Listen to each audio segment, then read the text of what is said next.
Bonjour à toutes et à tous et bienvenue sur Radio C-Sort, votre rendez-vous quotidien avec l'actualité de la cybersécurité. Je suis Marc-Frédéric Gomez, nous sommes le mercredi 12 novembre 2025, épisode 484. Au programme aujourd'hui, les chercheurs de Bitdefender révèlent une attaque sophistiquée où Hyper-V devient un outil de camouflage pour un malware Linux. Direction Canberra, ensuite, où le patron de l'ISEO alerte sur un risque croissant de cybersabotage visant les infrastructures vitales. Côté applicatif, l'OWASP 2025 met en avant des failles encore trop fréquentes, contrôle d'accès et mauvaise configuration. Dans le cloud, Google Private AI Compute veut concilier puissance de calcul et confidentialité absolue. On parlera aussi de produits avec Synology et SAP, tous deux confrontés à des vulnérabilités critiques nécessitant des correctifs immédiats. Aux États-Unis, le débat enfle autour de TP-Link, visé par une procédure de bannissement pour raison de sécurité nationale. Et sur le front du cybercrime, l'infostealer Radamantis subit un coup d'arrêt majeur et pour finir, Microsoft corrige un bug affectant les performances de Windows 11. Pour rappel, l'ensemble des sources OSINT utilisées pour faire ce podcast sont disponibles sur ce site web de radiocessort.org ainsi que dans la description des épisodes. Si vous êtes un nouvel auditeur, n'hésitez pas à vous abonner au podcast sur votre plateforme favorite. Les chercheurs de Bitdefender ont révélé une campagne menée par le groupe russe Curly Comrade, actif depuis 2024 et proche de mouvements politiques russes. Les attaquants exploitent Microsoft Hyper-V sur des machines Windows afin de dissimuler des charges malveillantes dans une machine virtuelle Alpine Linux. Cette VM, extrêmement légère, 120 mégaoctets de disque et 256 mégaoctets de mémoire, sert à contourner les détections traditionnelles en isolant le code malveillant de l'environnement hôte. À l'intérieur, les opérateurs déploient deux composants, Curly Shell, un reverse shell, et Curly Cat, un reverse proxy, qui vont assurer la communication et la furtivité, tous deux écrits en C++ et basés sur la bibliothèque libcurl. Bitdefender souligne que cette approche permet de déjouer les solutions EDR centrées sur l'hôte qui ne voient pas l'activité interne à la VM. La détection nécessite donc une inspection réseau locale capable d'identifier le trafic C2 émanant de la VM ainsi qu'un durcissement proactif pour bloquer l'abus des binaires systèmes. L'enquête a mis aussi à jour un script PowerShell utilisé pour l'exécution à distance et l'exploitation des tickets Kerberos, étendant ainsi la trousse, alors ce que j'appelle la trousse, c'est le trousseau Curly. Pour la défense, Bitdefender recommande de surveiller les accès anormaux au processus LSASS, ainsi que toute création ou injection suspecte de tickets Kerberos qui se produisent hors VM et sont donc détectables à ce moment-là uniquement. L'éditeur conseille enfin d'utiliser des capacités de EDR-XDR de Gravity Zone pour identifier les accès malveillants au processus d'authentification et d'atténuer les attaques en mémoire. Alors les organisations disposant de ressources limitées peuvent recourir à un service MDR. Alors je vais vous expliquer ce que c'est qu'MDR parce que j'en ai mort de rire, sinon c'est pas ça que ça veut dire. C'est pour renforcer la détection. Alors si je fais un focus sur le service MDR qui est le Managed Detections and Response, c'est une solution externalisée de détection et de réponse aux menaces. Concrètement, il s'agit d'un centre de sécurité opéré par un prestataire spécialisé qui surveille en continu les systèmes de votre entreprise pour identifier, analyser et répondre rapidement aux incidents de cybersécurité. Si vous devez retenir quelques points clés sur le MDR, c'est une détection 24/7, une analyse humaine et des corrélations, une réponse active et surtout une amélioration continue, grâce à des indicateurs de performance et des recommandations pour renforcer la posture de sécurité. Et si je devais résumer le MDR, c'est une extension d'un SOC, d'un Security Operations Center, mais opéré par un tiers, souvent basé sur une plateforme EDR-XDR et destinée aux entreprises qui ne disposent pas d'équipe interne de supervision ou de threat hunting. À étudier.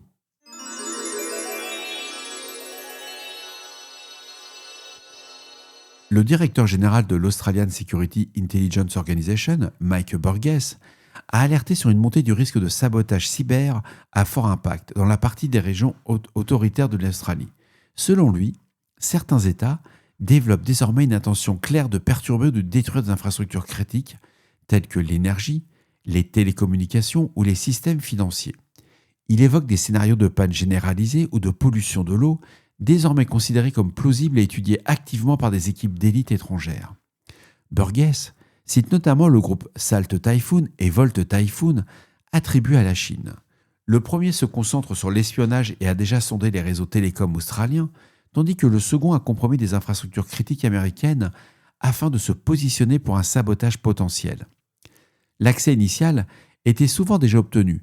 La bascule vers une action destructrice ne dépend plus que de la décision politique et non de la capacité technique.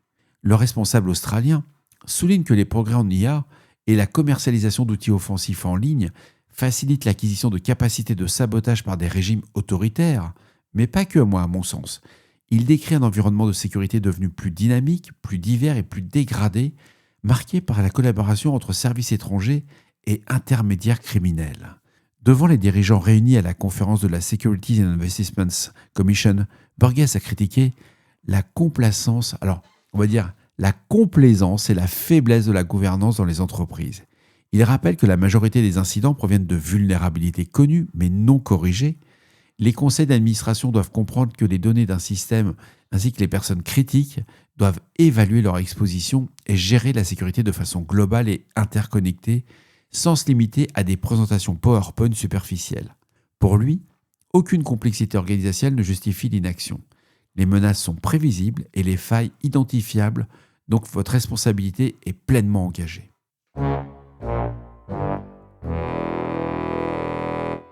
L'OWASP vient de publier sa nouvelle liste des 10 principaux risques de sécurité applicative pour 2025. C'est la première depuis 2021. Depuis 2021, ils n'avaient pas publié ces 10 fameux risques principaux. Alors sans surprise, la violation des contrôles d'accès reste la vulnérabilité la plus critique, touchant plus de 3% des applications testées. Elle regroupe des failles telles que le contournement d'autorisation via une modification d'URL, l'absence de contrôle d'accès sur certaines API ou la possibilité pour un utilisateur standard d'accéder à des pages réservées par les admins. Le principe de prévention demeure clair, tout refusé par défaut, sauf pour les ressources publiques. En deuxième position figure la mauvaise configuration de sécurité, en forte progression, notamment dans les environnements de cloud, où la sécurité repose de plus en plus sur des paramètres de configuration plutôt que sur le code.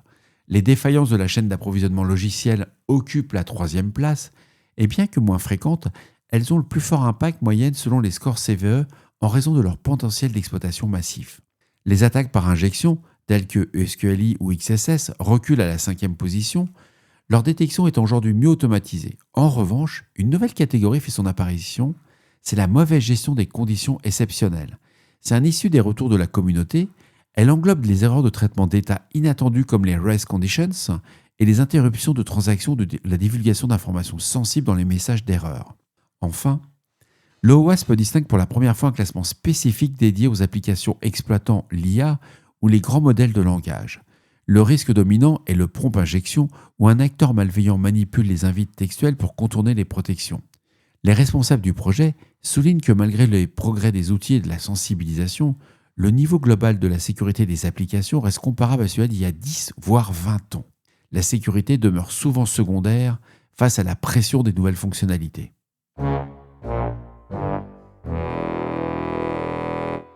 Google a présenté une nouvelle infrastructure baptisée Private AI Compute destinée à traiter les requêtes d'intelligence artificielle dans un environnement cloud hautement sécurisé, tout en garantissant un niveau de confidentialité équivalent à celui du traitement local sur vos devices.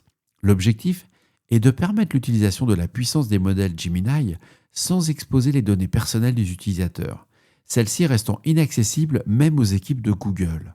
La plateforme repose sur les TPU Trillium ou les Titanium Intelligence Enclave, les fameux TIE, combinés à un environnement matériel de confiance, les Trusted Execution Environment, les TEE, basés sur des processeurs AMD. Ce dispositif chiffre et isole la mémoire des charges de travail, empêche tout accès admin et bloque les tentatives d'exfiltration physique. Seules les charges de travail attestées par du chiffrement peuvent s'exécuter sur les nœuds de confiance, garantissant ainsi un périmètre d'exécution fermé et vérifié. Google a intégré plusieurs mécanismes de sécurité, le chiffrement de bout en bout, l'autorisation binaire pour n'exécuter que du code signé, isolement en VM, protection de la mémoire, des I/O MMU, absence totale d'accès shell et relais IP tiers pour masquer l'origine des requêtes. Toute l'authentification repose sur des Anonymous tokens dissociés du traitement. Et un audit mené par NCC Group entre avril et septembre 2025 a identifié un canal auxiliaire temporel dans le relais IP jugé à faible risque, en raison du bruit généré par le trafic multi-utilisateur. Ces 3 vulnérabilités liées à l'attestation ont également été révélées, dont une pouvait provoquer un DOS, un Denied of Service, et des correctifs sont en cours.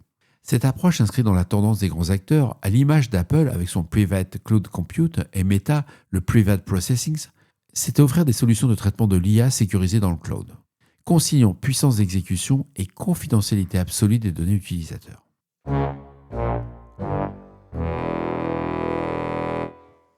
Synology a corrigé une vulnérabilité critique du type exécution de code à distance, une ERC, dans son produit B-Station, identifié sous la CVE 2025-12686, avec un score CVSS de 9.8. Cette faille est critique. Elle a été dévoilée lors du concours Pwn de Own Irlande 2025 et ça provient d'une vérification insuffisante de la taille des tampons mémoire, permettant à un attaquant distant d'exécuter du code arbitraire sur l'appareil vulnérable. Le service concerné, B-Station, transforme un espace de stockage classique en cloud personnel.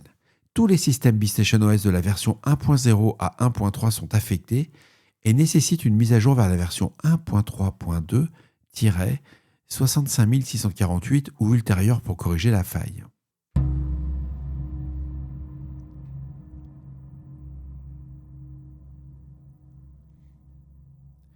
SAP a publié ses notes de sécurité de novembre 2025, corrigeant 19 vulnérabilités dans plusieurs critiques. La plus grave, référencée sous la CVE 2025-42890 avec un score CVSS de 10, touche SQL Anywhere Monitor, non GUI, et résulte de la présence des identifiants codés en dur dans le code. Cette faiblesse compromet la gestion des clés et secrets permettant à un attaquant distant d'exécuter du code arbitraire et de compromettre la confidentialité, l'intégrité et la disponibilité du système. SAP recommande de cesser immédiatement l'utilisation du module SQL Anywhere Monitor et de supprimer toutes les instances existantes en attendant un correctif complet. Une seconde faille, tout aussi critique, la CVE 2025-42887, avec un score de 9.9 affectant SAP Solution Manager, elle est due à une absence de filtrage des entrées dans un module fonctionnel accessible à distance, ouvrant la voie à une injection de code par un utilisateur authentifié, et l'exploitation de ces vulnérabilités pourrait donner un contrôle total du système à l'attaquant.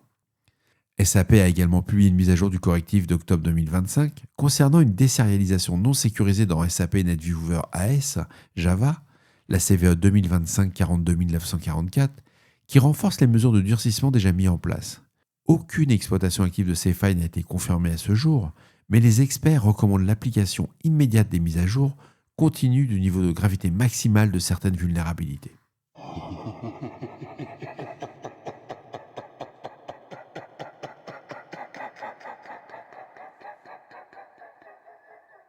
Le gouvernement américain envisage d'interdire la vente des routeurs à d'équipements réseau TP-Link sur son territoire, invoquant des risques liés à la sécurité nationale. Selon le Washington Post, plusieurs agences fédérales estiment que TP-Link System, bien que présenté comme une société américaine, reste sous influence ou juridiction chinoise, ces produits manipulant des données sensibles d'utilisateurs américains. TP-Link conteste fermement ces accusations, affirmant avoir opéré une séparation complète avec la maison mère chinoise, TP-Link Technologies, depuis 3 ans.